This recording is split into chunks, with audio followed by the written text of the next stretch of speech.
All right, so the Tampa Bay Buccaneers go out and get Jalen McMillan, the Washington wide receiver, the wide receiver out of Washington. Obviously, a lot of us talked. There's a lot of talk about that high-powered offense in Washington, and McMillan not considered the number one guy there, and there's reasons why he did fall too late in the third round. He is someone that I think people, you could.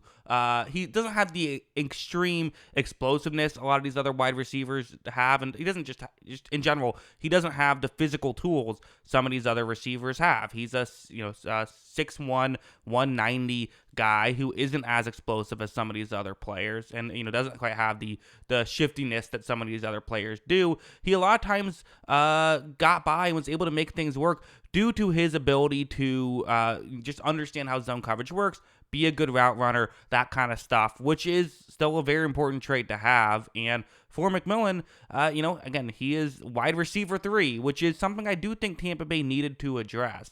This is the draft pick they had in the Carlton Davis pick, if you're wondering why they're picking back almost back-to-back, not quite back-to-back, but 2 picks in just a couple of spots. It's because they have, they traded Carlton Davis.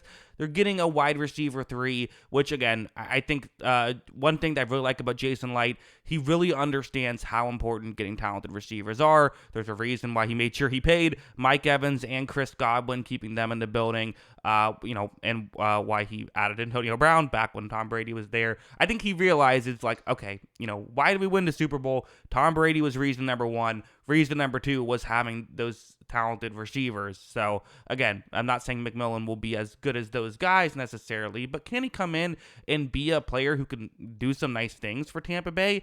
I think so. I do think there is a lot of value in someone like him. Now, again, I do think some people might look at maybe some box score stats and get super excited, but that's just going to happen in general with people. I think that there's a lot to like for McMillan, and he's someone who, on the consensus big board was projected to go higher. He was the next highest receiver available on the consensus big board. He was supposed to be a sort of a mid-third rounder, so goes late third round. So always good when you're on the right side of that. And yeah, as so far, this has been a very fun Tampa Bay Buccaneers draft, I would say. They're getting a lot of players that you can certainly talk yourself into and fall in love with. And again, for McMillan, sometimes these sort of smart receivers can have a bit of a boomer bust factor. Sometimes they really hit and are great. Sometimes, hey, you're going up against smart defenders, and you can't really get away with what you could get away with. I think about Quentin Johnston. His kind of selling point was he was a really smart receiver.